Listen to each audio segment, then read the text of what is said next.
Welcome back to another episode of Soul Wisdom Transitions, where we explore the various stages of personal transformation and spiritual growth. I'm your host, Terry, and today we have a very special guest joining us. Please welcome Jackie Rubio. Jackie is president and co-founder of a women's empowerment nonprofit group, Transforming Tumbleweeds.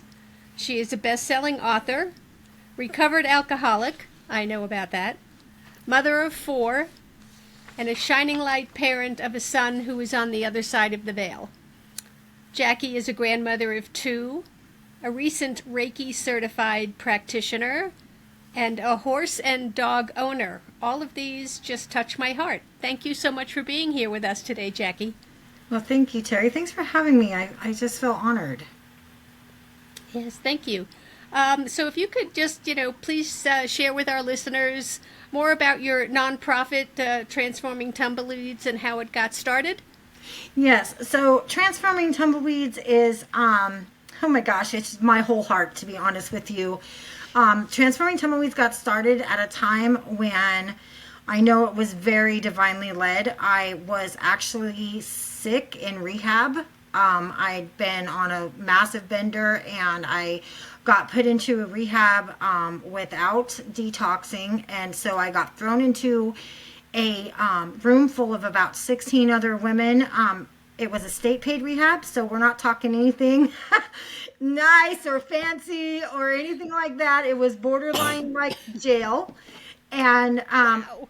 I realized very quickly that out of 16 women, all different ethnicities, all different drugs of choices, all different backgrounds, that there was something very special that we all shared and we all had in common. At the root of all of us, we really are the same. And so while I was, sick, I'm very ill, I just got this knowing that I somehow was supposed to help connect women, that we shouldn't have to feel alone, that we shouldn't have to feel ashamed, that we shouldn't have to feel unworthy.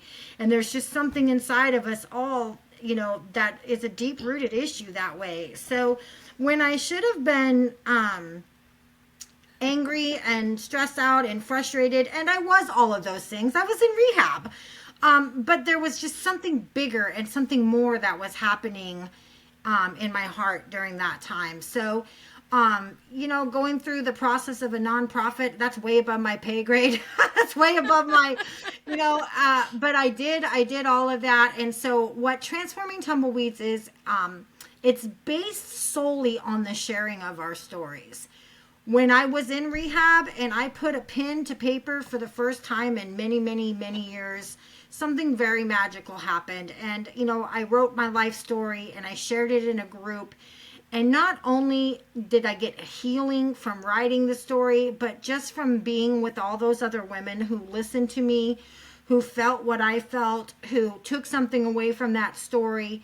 It really inspired me to have, other women share in what it's like to share their stories, to have another woman who's been in their shoes, if not that situation, a similar situation, who could write to them and give them some inspiration. So that's what we do. That's what Transforming Tumbleweeds is. We try to, get women who are struggling, and it's not just with alcoholism. Alcoholism is a big part of my background, so that's a little bit of my heart for sure. But with, cancer, the death of a child, domestic violence, all the struggles, all the situations women find ourselves in. And, we just find a woman who's been in her shoes to, send a journal and write a little bit of inspiration so that she can, I believe putting the pen to the paper puts some energy on it, and you can absorb that, and it's special and it's just for you and you're not alone. Yeah, absolutely. Very, fabulous words of wisdom.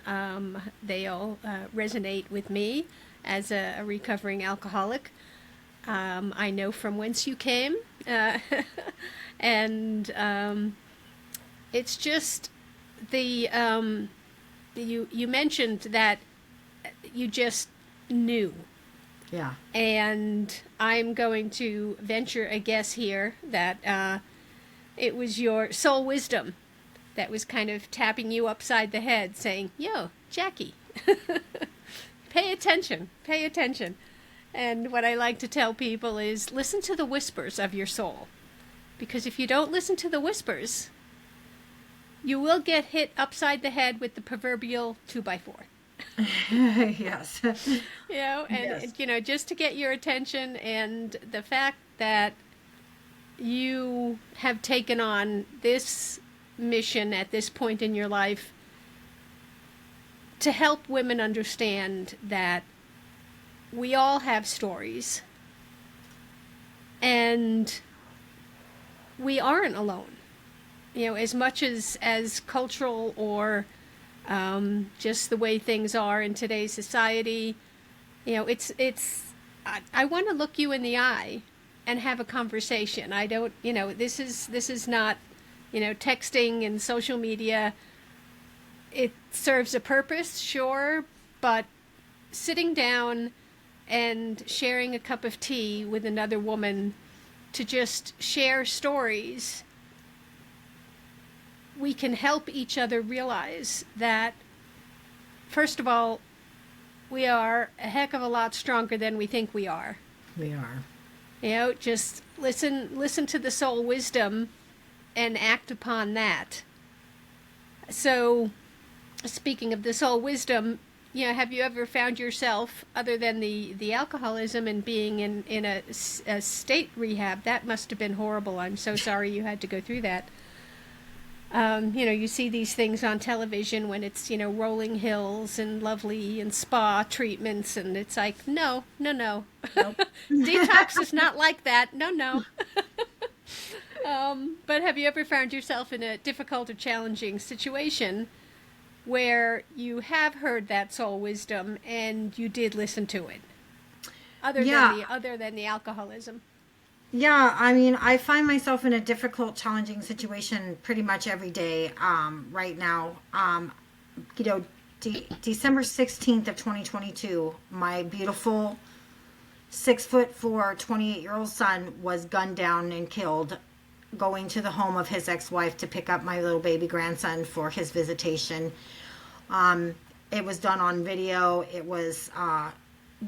the bullets continued 9 times, completely just obliterating his body where I couldn't even see him afterwards. But there has been, every single day since then, there has been some soul wisdom that has allowed me to keep it together. That little, there's just a part of me that just knows that he's okay. There's a part of me that just knows there's more to life than this physical reality. And I thank God and just also myself for being open enough to recognize that and to listen to that to help me get through this. I mean, it's been awful. I mean, on a mother level, on a human level, in this earthly realm kind of level, it's been absolutely awful, and there's not a lot of good that I can say about the situation other than thank God that there is more out there than I can see, touch, feel, and smell, because that has been what has led me, guided me. We discussed being alcoholic. I have 3.5 years of sobriety, solid sobriety. And, everybody was very afraid that I was going to drink, which who wouldn't want to, go back to drinking after the murder of their child. But that wisdom and that soul part of me that I've allowed in, that I've allowed to communicate, allowed to speak with me, has made my sobriety so strong that throughout this entire process, I have not one time ever thought to myself, oh, it's a good idea to have a drink to get through this. I'm so grateful. I am absolutely just so grateful, because on top of everything else my family has gone through, the last thing they need is their mother going off the rails and, falling off the wagon. So I can't explain it enough how much that part of my soul, that inner wisdom, that inner knowing has touched me through this process has helped me stay sober, has helped me stay grounded. You know, I fight plenty of other battles besides just the one with the trial and the murder. Unfortunately, there was a 7-year-old grandchild involved. And the state of Oregon that it happened will not take this woman's parenting rights away. So she was able to sign over my grandson to her mother, and I have not seen him in over a year. And I have fought legal battle after legal battle and, you know, gone into financial bankruptcy on, you know, trying to get attorney fees.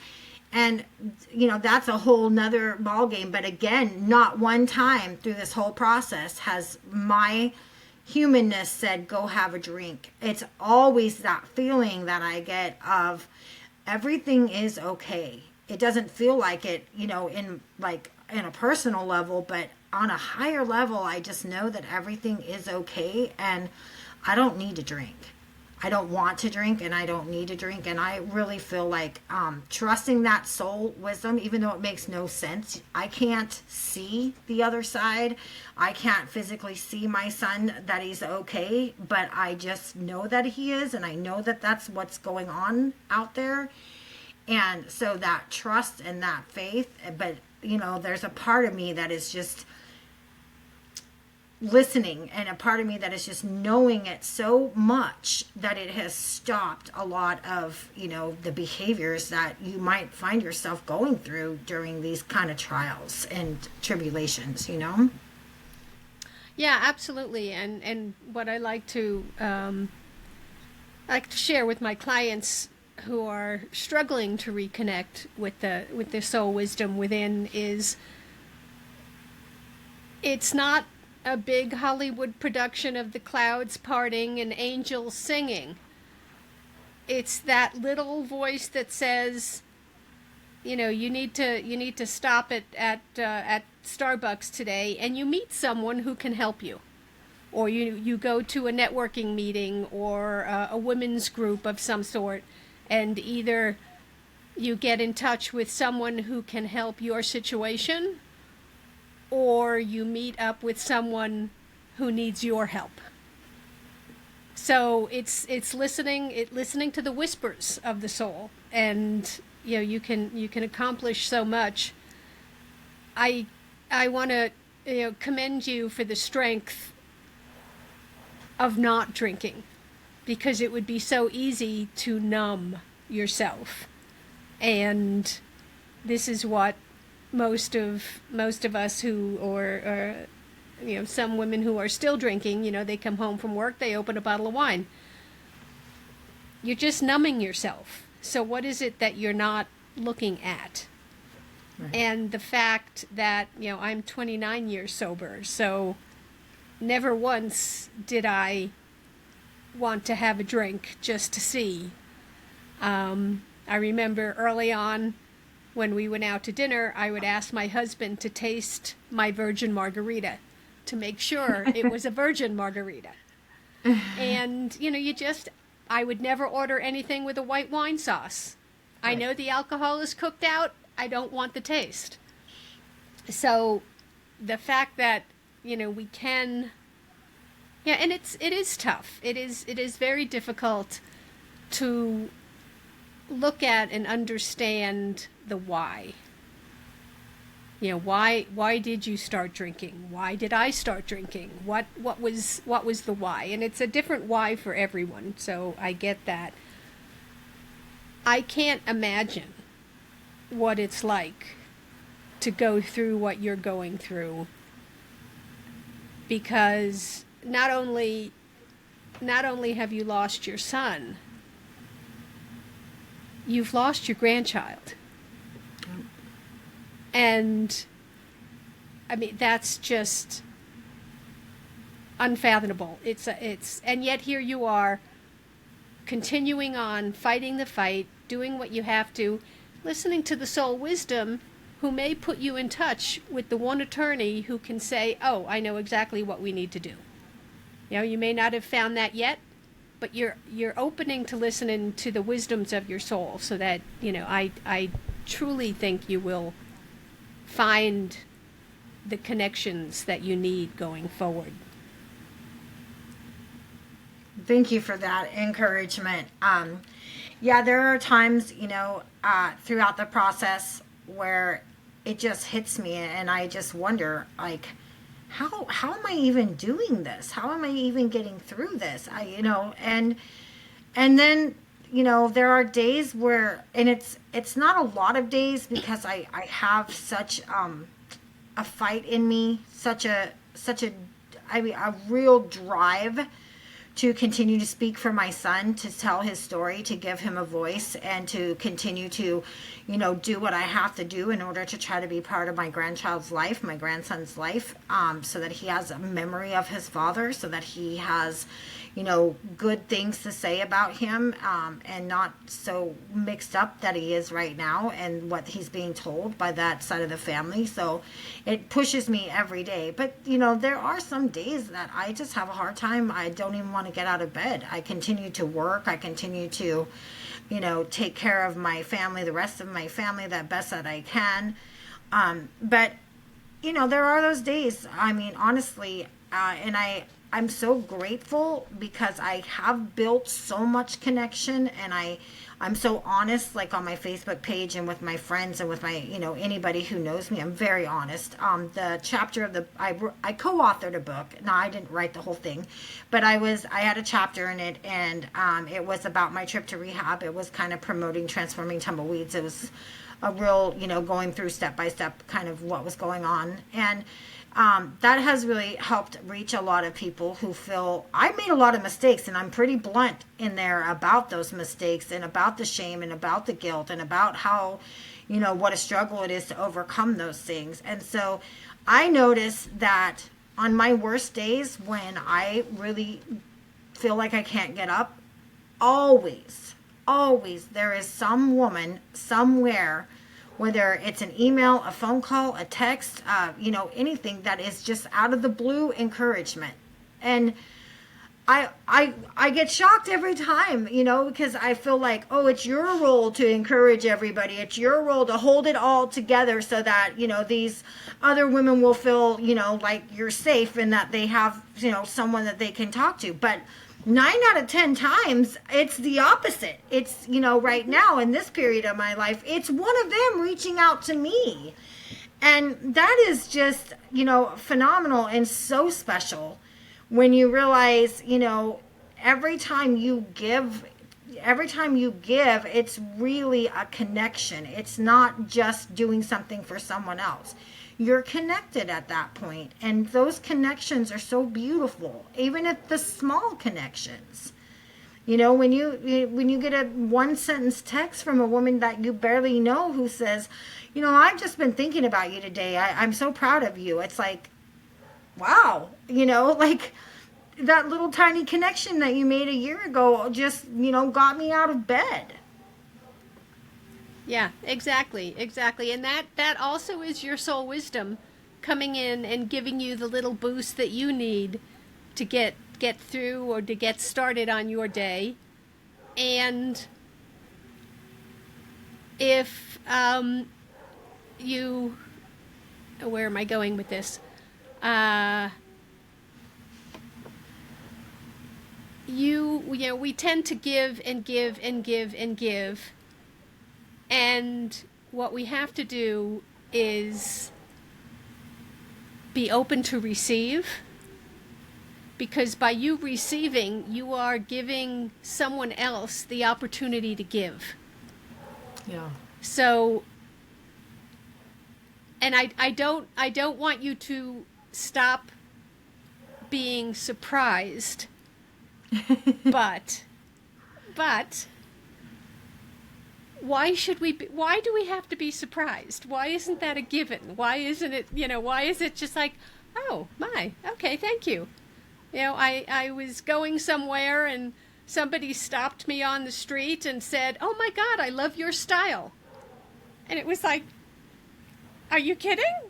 And I was just like, oh, well, thank you. I mean, no one had ever said that to me before. And I really needed to hear it at that moment. At complete stranger, just, we held the door for each other or something. Yes. So, give that smile to the barista. Give that, just, oh, thank you, just something. And if we could be more kind to each other, because we really don't know what the person in line in back of us who, seems to have an Eeyore cloud over their head, you don't know what they're going through. Right. So they could be going through what I'm going through. Oh, exactly.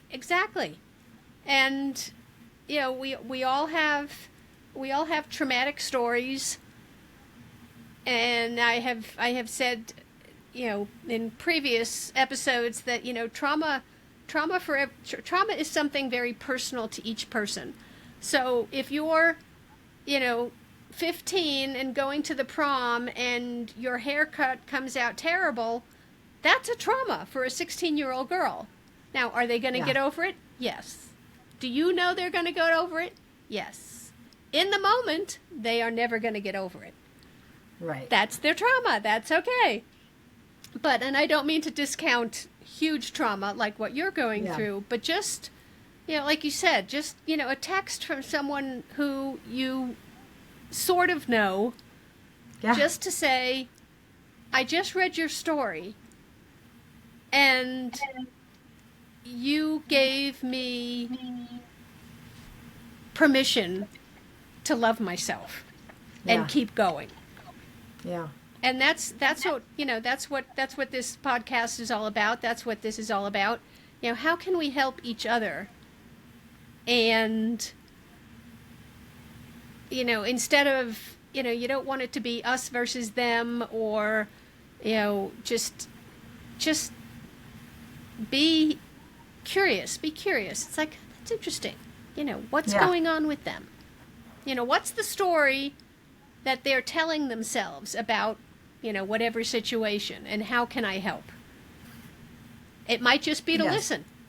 I don't have all the answers, but how can I help? Can I listen? Can I, hey, let's go get a cup of coffee, Jackie, and just vent. That's okay.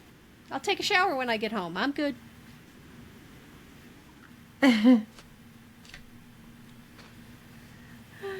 So,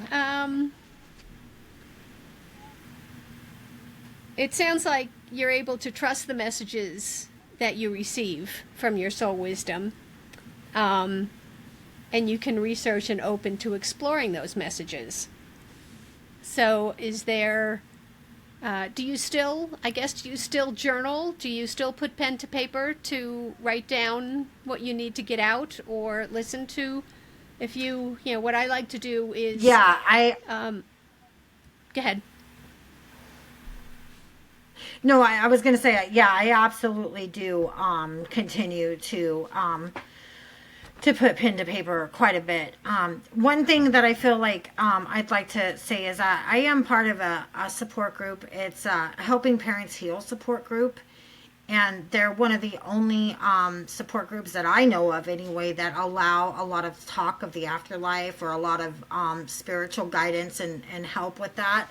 So I think that being a part of that group and seeing how open some of the other parents are, and having some of the resources that they offer has helped me be able to open up and listen to that guidance a lot more than I ever had in my life. I mean, I literally was the woman who was, 45, we'll say, who, before I stopped getting beat over the head with a 2x4, before I would even begin to listen to those little whispers. And, I will still take a whack in the front of the face with a 2x4, on several occasions. But there's been a lot of things that have happened in the later part of my life that have opened up to those small whispers, and that, better guidance than the whack with the 2x4. Yeah, exactly. And it's the whacks that hurt, but yes, it's sometimes because we're not taught to listen.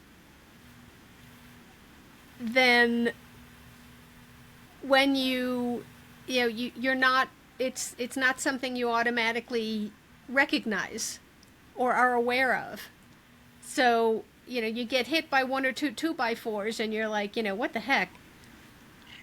And if you then, run into a resource like you or I and find out that, oh, these are the messages that I'm supposed to be listening to, and we can all connect to our inner wisdom, and the more you're aware of that,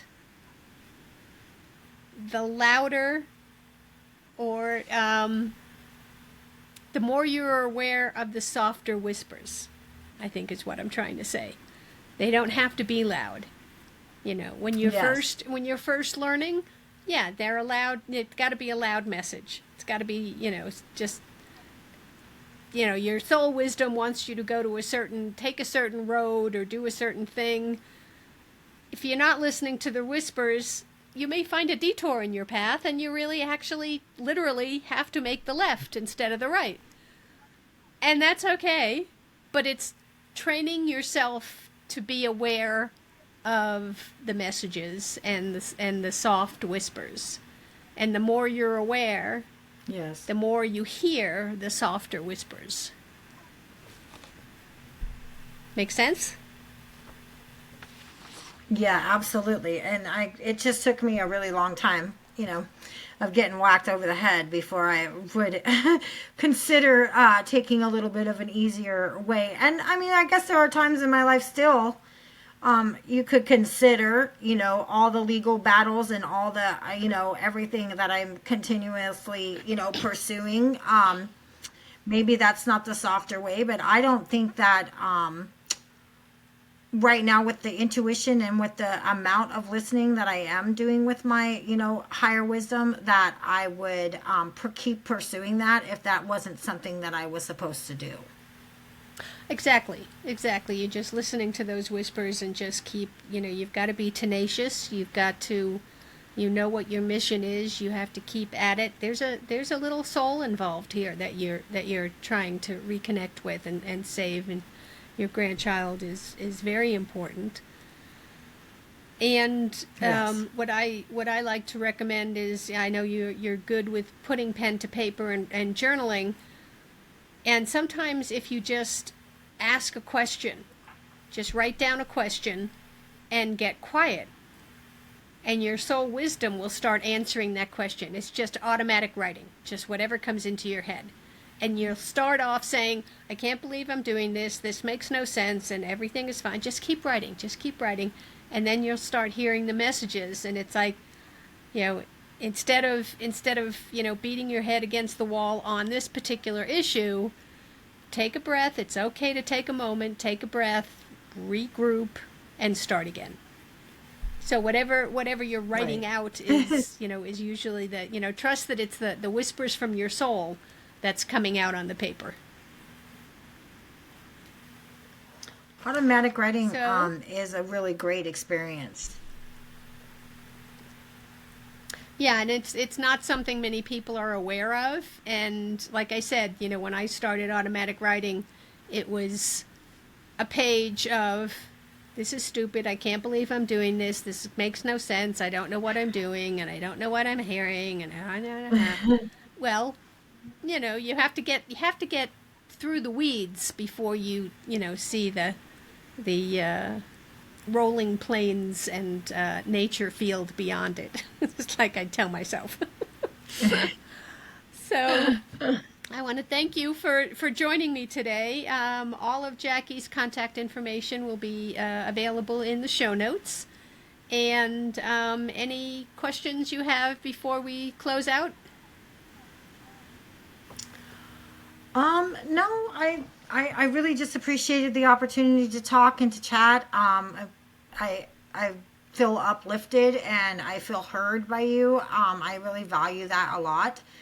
And I just hope that if there are women who are listening, who are struggling, that want to write into Transforming Tumbleweeds, that they have the courage to do so. It's completely anonymous, so they don't have to have any concerns. And it's not just in the United States. I mean, any country, any platform, you're more than welcome to, write in. And if you have a story that you've overcome, if you have just a burning desire write that story. Let me have that story, because what I do is I share that story with another individual who is struggling with that current situation. So there's just healing on so many levels, definitely, stay in touch with us, and we try to match these ladies up. Yeah, absolutely. And I recommend, anyone who is in need of just being heard to reach out to either me or Jackie. And the fact that Jackie takes your story, which heals you, and shares it with another, so the healing continues. And that's just beautiful. Absolutely. I would offer up here, Jackie, if you have any availability for a speaking engagement, I would love to, speak to one of your groups. That would be lovely. And just, everyone, you have your stories, and the more you can share it and get it out, the more you free up the space within your heart to hear the whispers of your soul. Absolutely. So that concludes our episode for today. I want to thank you for turning in to Soul Wisdom Transitions. And remember, as you navigate through the twists and turns of life transitions, trust in the wisdom of your soul, embrace the lessons, honor the growth, and always remain open to the guidance that comes your way. Thank you. And now we just wait for